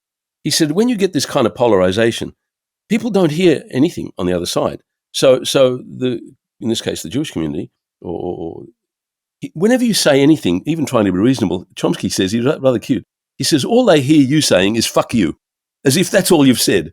I'm saying something, kind of like explaining, no, we've got to condemn this and condemn that. They don't hear a word. That's what happened to the three of us who spoke. They just abused us. And then Chomsky, there's a pattern here. That was his words. He used that. He said, all they hear you saying to them, they think you're abusing them. So it's very hard to have a rational conversation. And I'm grateful for this conversation with you because I don't get this opportunity to talk. Certainly the other, it's a rare opportunity to talk about these things in some ways. Yeah, I don't know how we pull out from that. And I don't know if it's valid or not, but my fear sitting over here is that it just continues to escalate and that Yeah. something bigger, not that this isn't a big issue in and of itself, but something that is going to be far more detrimental kicks off from this. And this is, we look back on this as kind of the stepping stone to a much worse place. Yeah, I think that's right. And I think, as you say, it's not completely different from other conflicts where there's this polarization. And God knows in American politics there's enough of that. The Ukraine situation's a bit like that too. In America, one of the great things about America, for all its faults, I have this love-hate relationship, having lived there. The people I love and admire most are over there. And the great advantage is because you're a big place. So you've got people on the left who are prominent and I mean, Chomsky and people like that and Democracy Now! And various media that are presenting an alternative view of the world. That's very important. There's much less of it here in Australia. And so it's difficult. And as you say, when some very serious conflict breaks out, it's very hard to have some sort of rational dialogue about it. Well, the Vietnam War was like that. That's why I mentioned to you, I was a student when that arose, and that was my first education in this polarization and how, as you say, the propaganda obscures the truth. But then you read about it and you see it, and it helps you navigate. And you have to decide who are the reliable people, the people that you trust. That's part of the problem. That's a huge part of the problem. Yeah, because we're all in our bubbles, and as I said before, the people that I'm arguing with, they read the stuff they read, and they don't read the stuff that I take to be reliable. Yeah, it's tough. It's not just hard to have the dialogue with someone who is in opposition to your ideas. It's hard to find someone willing to sit down for 5 seconds and even just talk about it. Like, okay, we disagree. We can acknowledge that, but let's have the discussion and see if one of us changes or one of us presents some new information the other didn't know. Even if we leave the table in our same spots, at least we had the discussion and tried to see it from the other point of view. Yeah. There's not even a desire to have that.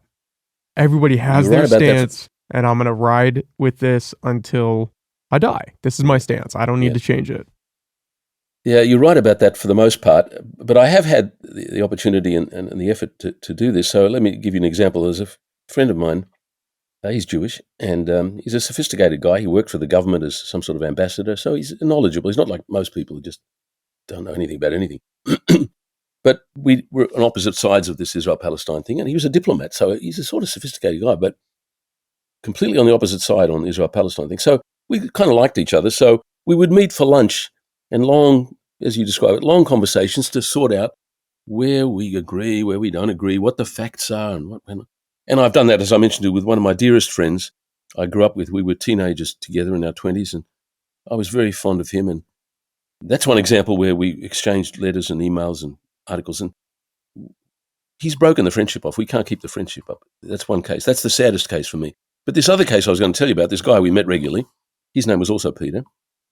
And at some point I said to him over, the fifth lunch and the fifth long conversation, I said, look, Peter, here's the problem.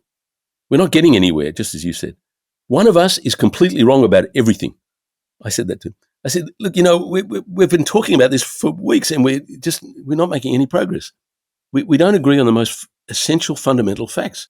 We tried. Now, if I'd had a classroom and we had a semester where we'd read, as I do, with everything I teach is controversial, and we read both sides and we try and work through. That's a semester's work, of reading every week, doing your homework, and maybe you'll come to some. I mean, I used to have that. It might be worth mentioning. I used to teach a course on the philosophy of religion. It's a good example in a way. I'm an atheist. And I would teach this course on the philosophy of religion. One of the nice things about it was, because we have American students on study abroad here that come on exchange. And at some point, about half the class were Americans, because they weren't used to somebody teaching atheism or philosophy of religion from this point of view. But I was very scrupulous.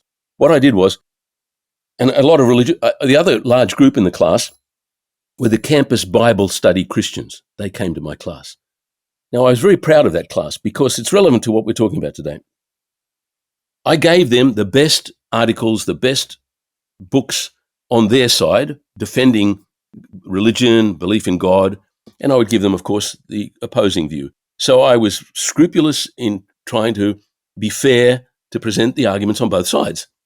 And it worked like a charm because they all respected and understood that. And we would argue in the tutorials and the seminars in class. We would go through the arguments and see how good they are and what was right and what was wrong with them. And actually, as it happened, one of my students, rather funny story, maybe not entirely relevant, but it's sort of relevant to the problems of dialogue.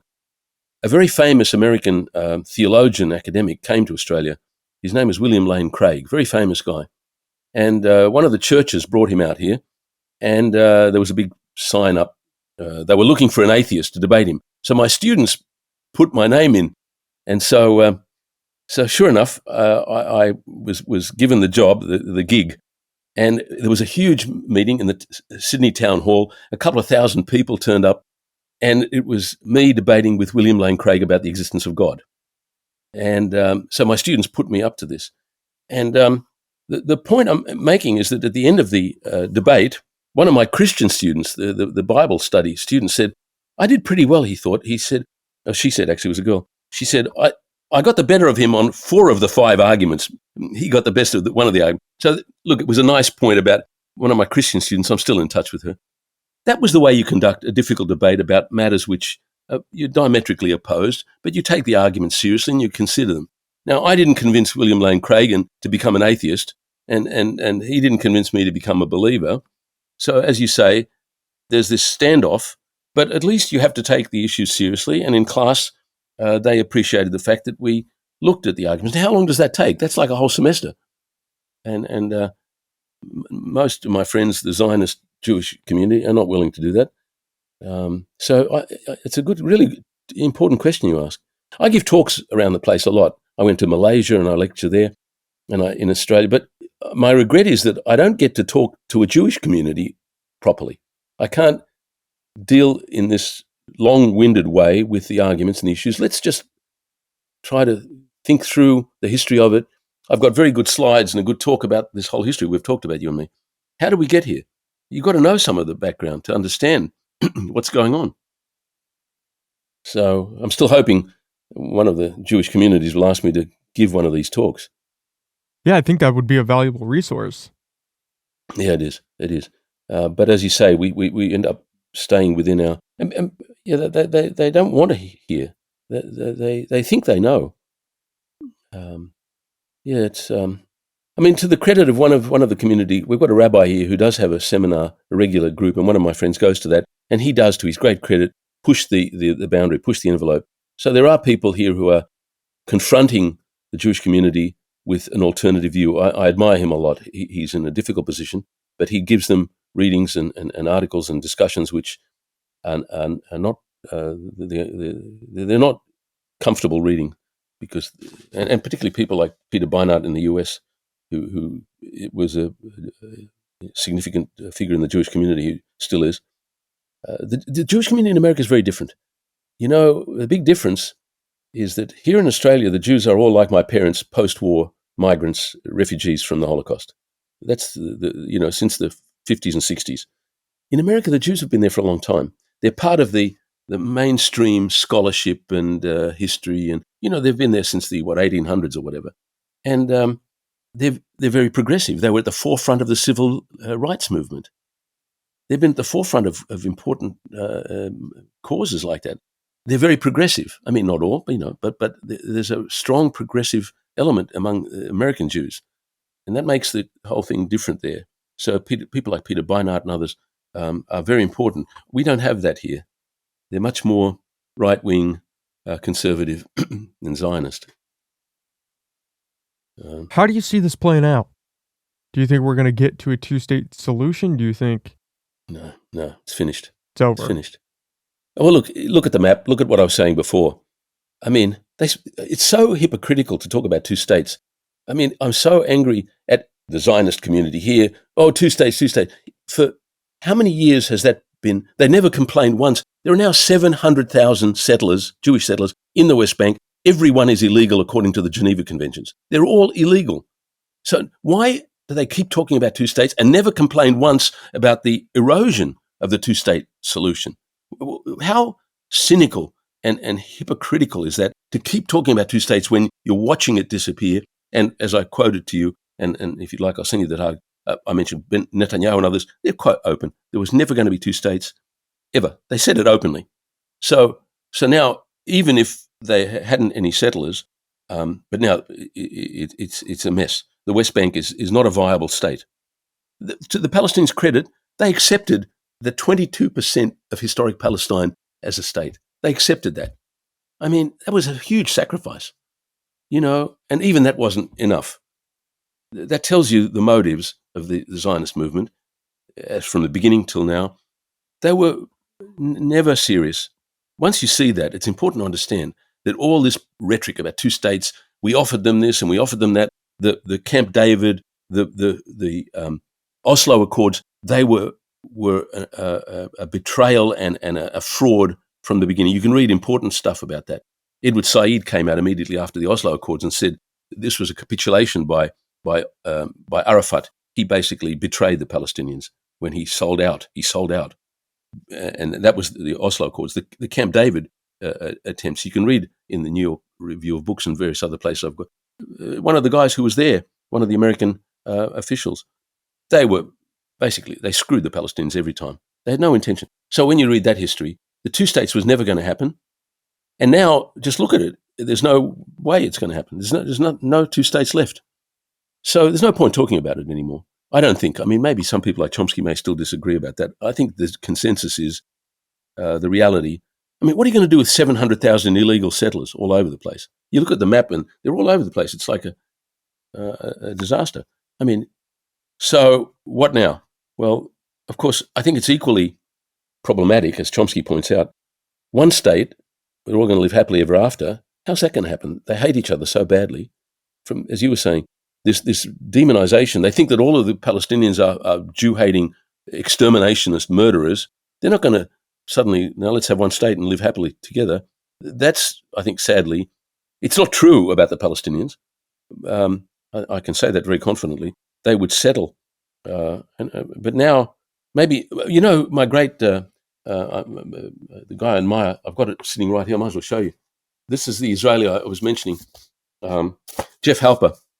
He's written this book. He's the founder of the Israeli Committee Against House Demolitions. And he's pushing a movement led by Palestinians to have, the title tells you, Decolonizing Israel and Liberating Palestine. They're pushing for a one state, a one democratic secular state. So there's a very strong push because that's the only solution left. I think that's probably right. And he's very articulate, and this book is important. And this movement of Palestinians supported by Israeli Jews and others, I think that's the only hope.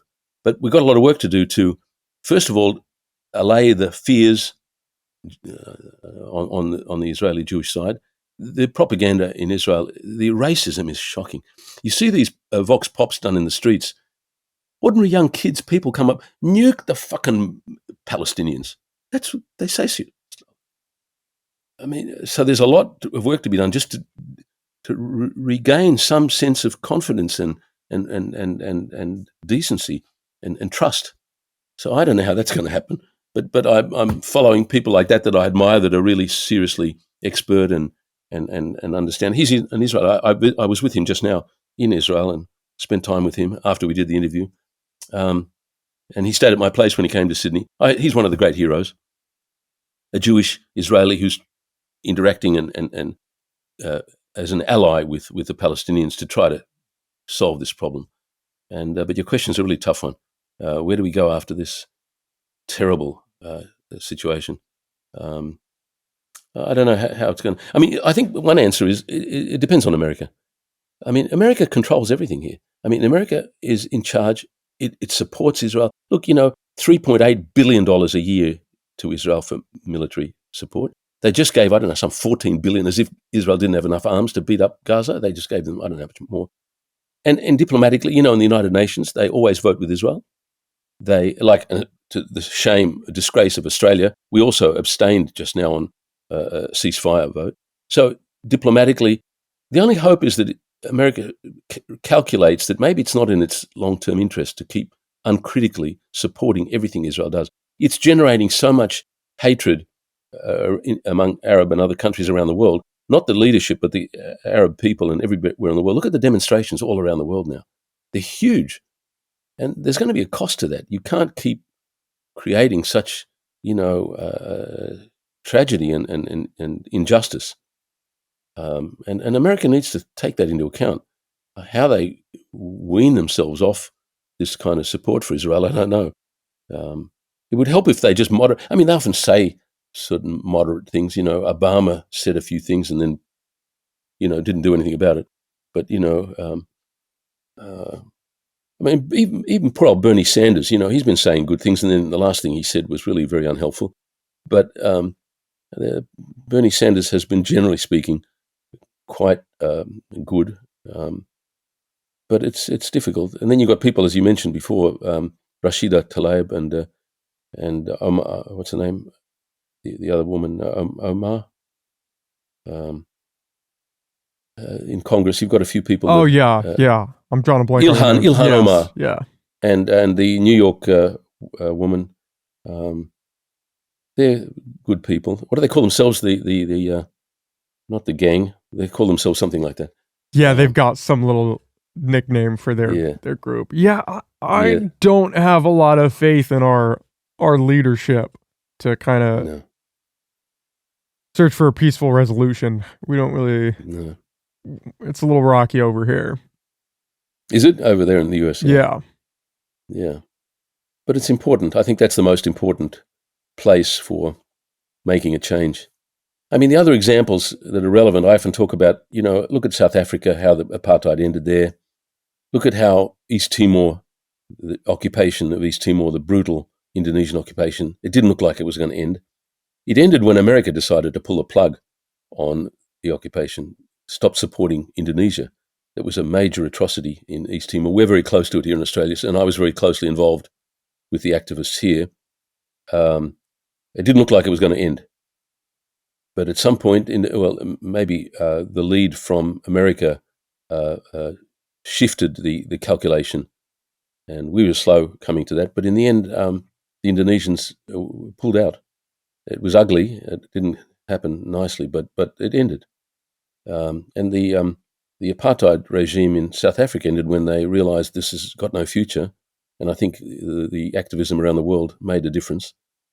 I'm not sure, I'm not an expert, but the activists around the world were so involved in protests and supporting the anti-apartheid in South Africa. And the East Timor issue became a very big cause around the world. So maybe it's a bit slow. You'd want it to be faster than that, but the activists for Palestine, as you can see in America and elsewhere, it's growing and hopefully some politicians may start to shift a little bit. Just seeing, it's sad to say this, but maybe the extent of this horrible atrocity in Gaza may shock people. I mean, it may force people to confront what horror has now been created, and that, hope some good may come of that. It's terrible to say that that's what it took to get some kind of justice. What a terrible price! What a terrible cost! Well, Peter, thanks for doing this. Thanks for talking with me. I really enjoyed our chat. Well, I did too. I'm so grateful. I've never had such a lovely, long interview. It's very nice of you to take the time and give me so much time. Absolutely. I was happy you were willing to come on and chat. I'm sorry you're not feeling very well. Hopefully you're on the road to recovery. I'm sorry my coughing is starting to get worse. No worries. The COVID is. But you've been terrific to talk to. I appreciate it very much. You've been great. And thanks for your time. Absolutely. It was my pleasure. Do you have anything you want to plug, where people can find your work, anything like that? Well, let me see. I have to think quickly. If you Google me, and you can Google my articles, I've published quite a lot. several articles recently. Sorry, I can't stop coughing. I've published quite a lot in the mainstream media here about these problems, the statehood of Palestine recently. I guess if you just Google my name, and I guess it'll come up, Palestine. You'll see some of my articles. I guess that's not hard to find. Okay.